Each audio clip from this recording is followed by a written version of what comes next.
It's Monday. Here we go with another week. I remember reading once somewhere that in Anglo-Saxon times in Northern Europe and Britain, Scandinavia, if somebody was thrown out of their lord's household, if they no longer had a household, in other words, they no longer had a community or they no longer belonged somewhere, they were considered not human. I suppose outlaws, there's a word.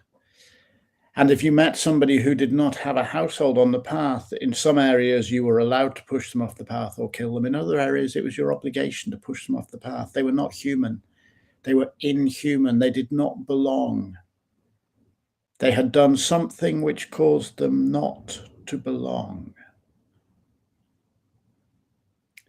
They were shameful. In fact, there's an old poem I remember studying when I learned Anglo-Saxon at university. I think it's The Wanderer, or is it The Seafarer? I think it's The Wanderer, of somebody sheltering in the ruins of an ancient building, which would then be the ruins of a Roman building, I suppose. Ruins of an ancient building, lamenting that he had no home and therefore was no longer human because he didn't belong anywhere. And, you might read books like Nathaniel Hawthorne's The Red Letter, or there's many other books about The Red Letter, about a woman who has a child out of wedlock and is shamed and excluded by the religious community that she's part of in pre-independence New England. I think it's pre-independence New England. And we might look at those things and go, that's inhuman to treat somebody like that. And yet, still we do it. We see somebody who we think has done something wrong and we shame them, we exclude them. We throw them out of polite society. Yes, but we only do it for good reasons. Well, the people of pre-independence New England thought they were doing it for good reasons.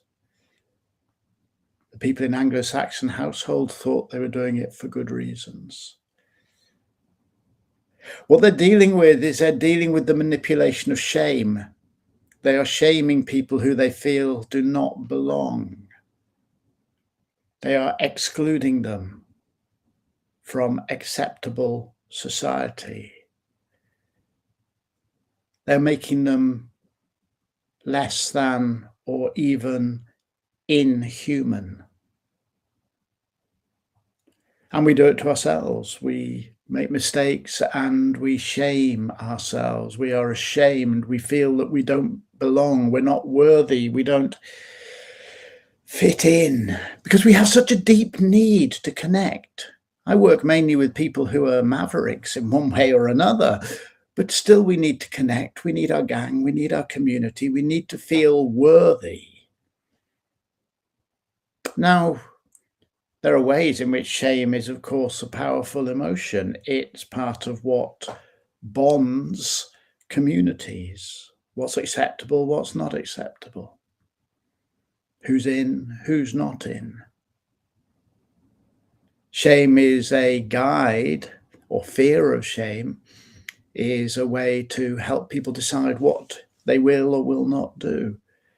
But like the chemical mercury, it's useful at times. When we use mercury in thermometers, we use it in other things, but it's profoundly toxic and poisonous. You have to use it really carefully. So too with shame. Shame is an emotion which is important. And because it is important, it's powerful. And because it is powerful, it is toxic. We use it far too easily on others and on ourselves. When we're training or teaching someone, we make them feel like they failed. That's a way of shaming someone. We criticize people and we don't criticize their actions. We allow that criticism to sound as if we are criticizing who they are. We are shaming them. We are saying you are not enough of a human. You don't belong. You are an unperson.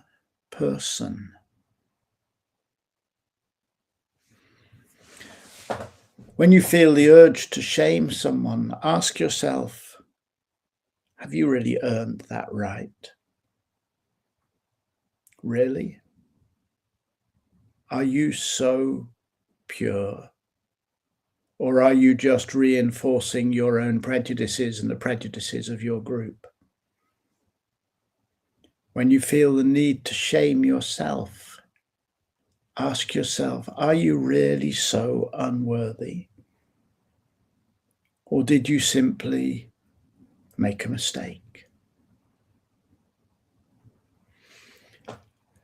As we try, all of us, and I accept all of us, to create kinder and more gentler ways of living, let's be aware that the tendency to throw around great big dollops of shame as if it's a joyful, childlike snowball fight, those snowballs have got stones embedded in them. They injure and they can kill. Shame is powerful and toxic. I encourage you